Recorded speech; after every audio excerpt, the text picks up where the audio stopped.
Yo me acuerdo cuando les empecé a leer en quinto, eran unos pequeños. El higo más dulce, aquí lo traigo como para ponernos nostálgicos. ¿Tú lo tienes ya? Ay, es padrísimo este. Oigan, sí, qué tiempos aquellos. Pues no es por nada, pero ustedes sí han cambiado mucho, crecieron bastante. Eras pequeña, exacto.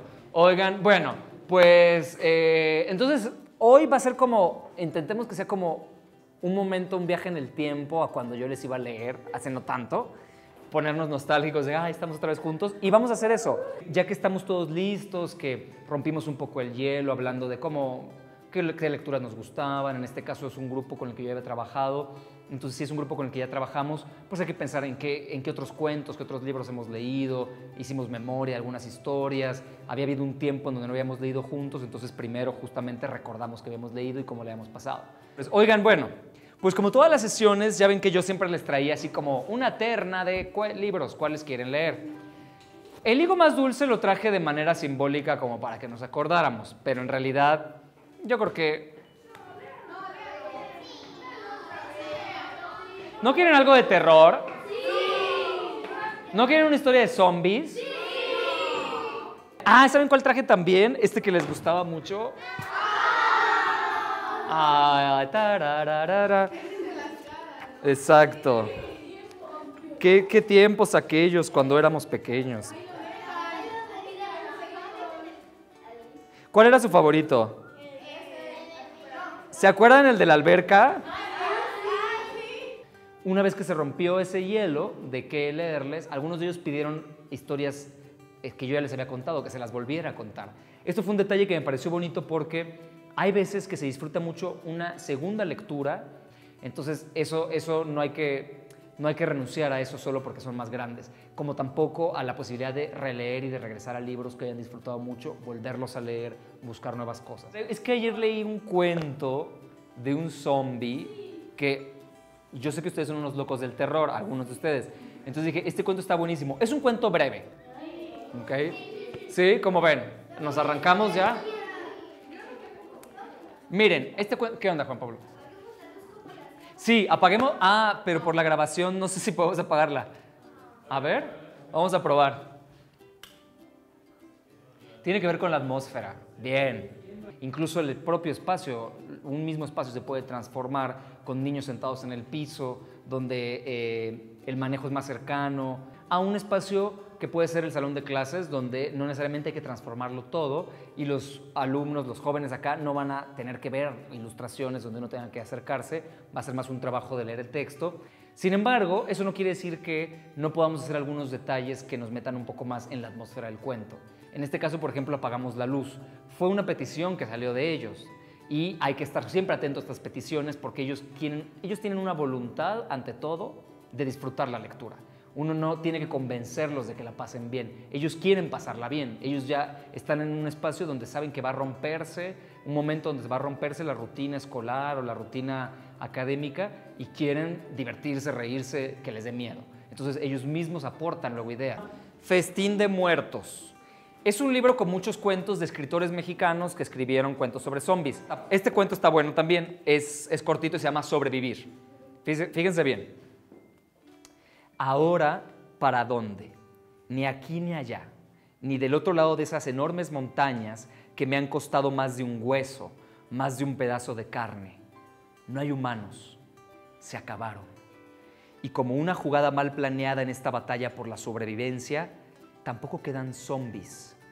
Soy el último de mi especie, por lo menos así lo presiento. El caso aquí fue más bien que yo les traje dos cuentos de terror, porque ya sé que les encanta el terror como les gusta a todos, y ellos en particular es un grupo que ya lleva un camino recorrido. Hay de grupos a grupos, cuando uno está empezando tiene que empezar con lecturas un poco más accesibles, tal vez con más imágenes. Cuando ya es un grupo más entrenado, puedes darte el lujo de leerles, no solo sin imágenes, sino leerles textos un poco más complejos en cuanto a vocabulario y estructura narrativa. ¿Acaso por ahí el viento o el golpeteo de algún objeto contra otro emite ecos de la civilización?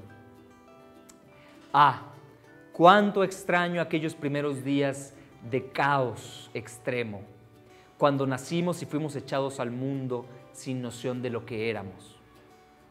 Íbamos por ahí en grupos, pendejeando, haciendo nuestra fiesta gradual, chocando unos con otros, queriendo ser... Se vale reírse, chicos, o sea, sí. O sea, efectivamente, como que no se la espera uno, ¿no? Está todo así misterioso y de pronto, pues andábamos ahí pendejeando, así. Pero lo que estaban haciendo. Haciendo fiesta gutural, chocando unos contra otros, queriendo ser los primeros en devorar algún cerebro fresco. Hubo una palabra que les causó gracia, que un momento en el personaje que está contado en primera persona dice pendejeando. Y es una palabra pues no común a lo mejor en un texto literario, que uno se pregunta, ay, esto es una grosería, ¿lo debo leer o no? No hay que censurarse, si está en el texto, leámoslo. Entonces yo vi que algunos estaban riendo y que como que uno no puede hacer como que no pasó nada en el texto. No hay lectura ideal donde todo fluya, ellos prestan atención, se emocionen y estén así. Cada lectura va dándote una pauta.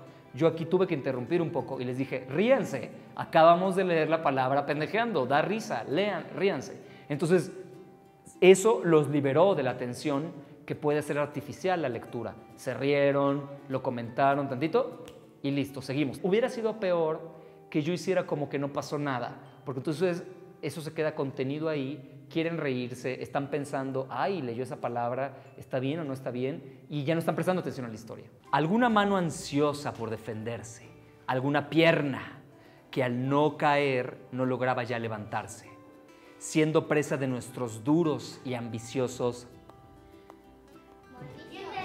dientes. Tiempos de un carnaval funesto, donde la fiesta no acababa, donde no importaba ya el trabajo ni la posición social. Un zombi es el principio posible de la igualdad, sin parámetros de belleza, sin pretensiones, sin ambiciones, sin el sentido de pertenencia o de individualidad. Una colectividad atroz que en la sana competencia solo busca comida y sobrevivir. Finalmente es un cuento breve. Terminamos el cuento termina en que el protagonista decide, es un zombie, es un cuento de terror, el protagonista decide empezar a comerse a sí mismo. Sí, sobrevivir a cualquier precio, sobrevivir aún a costa de mi misma especie, sobrevivir porque eso está en todas las naturalezas. Así, bajo este principio, no me resta más que comenzar a devorarme.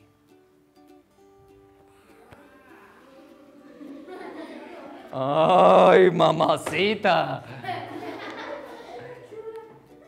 Es un final muy impactante. Hay que socializar eso, hay que llevar eso a la experiencia después de la lectura. Entonces, efectivamente, después las preguntas básicas. ¿Qué pasó aquí? ¿Qué opinan de esta historia? Otra vez como para formar ese espíritu crítico sobre lo que leemos. ¿Qué tal ese final, no? Entonces empezó a hacer esto. Ah, ¿se imaginan esa imagen? Yo creo que el zombie, como ya tenía mucha hambre, se arrancó un brazo.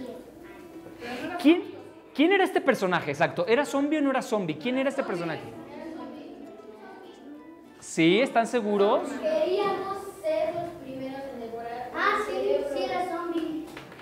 ¿Saben qué? Es que lo que dice Javier igual sí tiene un punto. Hay un momento donde él dice que no es ni humano ni zombie. Fíjense. Y como una jugada mala, tampoco quedan zombies. Soy el último de mi especie. Ah, bueno. Pero igual y sí, entonces. Porque me dice...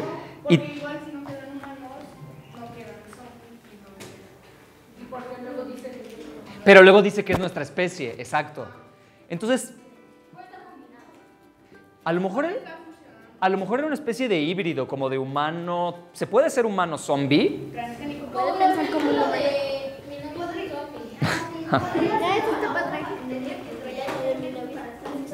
¿Podría ser qué? Podría ser una bacteria. Podría ser. ¿Qué onda, Adán? Puede ser mitad humano, mitad zombie.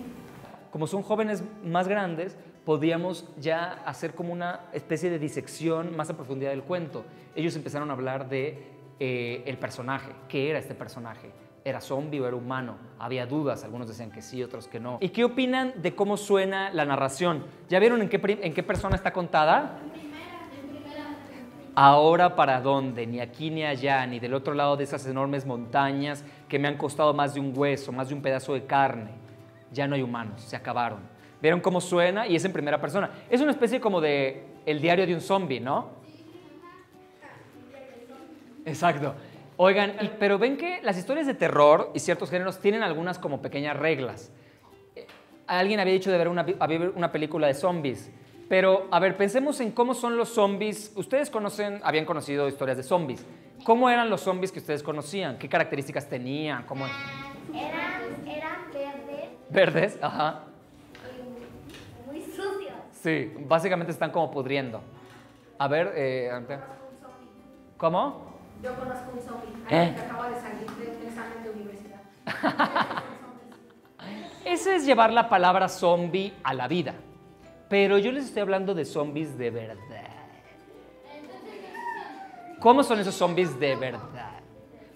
¿Tienen ojos rojos? También puede ser la ropa, a veces en las películas, ajá, como rota. La ropa rota, los ojos rojos, comen cerebros, Muy pálidos. Huelen mal. huelen mal, Muy pálidos. se les ven pedazos de carne, son pálidos, comen de todo. Oigan, ¿y cómo es el zombie de esta historia? ¿Qué sabemos del zombie de esta historia?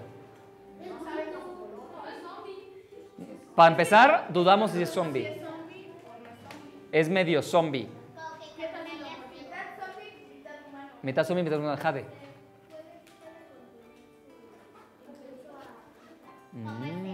Eso es interesante. Fíjense que nosotros siempre vemos a los zombies como bestias que no pueden controlar sus ganas de devorar, ¿no? Y por eso creemos que a veces se parecen a gente que conocemos, como salvajes. O gente así como... Pero en realidad este zombie es interesante porque este zombie puede controlar un poco. Es decir, escribe y comparte una historia. No está como devorando como un loco, ¿no? O sea, está... Se queda así escribiendo. Es un zombie que además escribe bien. Era un zombie escritor. Esto es algo que se disfruta mucho. Yo sé que la regla para que un zombie sea zombie es esta. En este cuento, ¿se cumple o no la regla? ¿Cómo cambia? ¿Qué otros tipos de zombies hay? Esto nos abre el panorama y nos lleva hacia un lugar de creación. Ellos están literalmente recreando antiguas historias de zombies que tienen y al recrearlas están de alguna manera creando la historia también y contrastándola con la que leyeron. La verdad no sabemos si es un zombie, entonces podría ser la mitad. Mitad de mitad. O sea que no está totalmente lleno de... Claro, y tal vez por eso no ha perdido su capacidad como de razonar un poco y de escribir esto. ¿Quiere decirlo no ha perdido su humanidad? ¿Cómo? O por así decirlo, No ha perdido su humanidad del todo. Entonces, sí hay cosas de este personaje que coinciden con nuestra imagen de zombie. Finalmente, esta charla termina en la conversación, esta parte de la charla. Cierra de alguna manera en la conversación y hay un puente que tiende uno para una posible segunda actividad, que es que ellos se pongan a escribir y hagan entonces ya su propia historia de terror.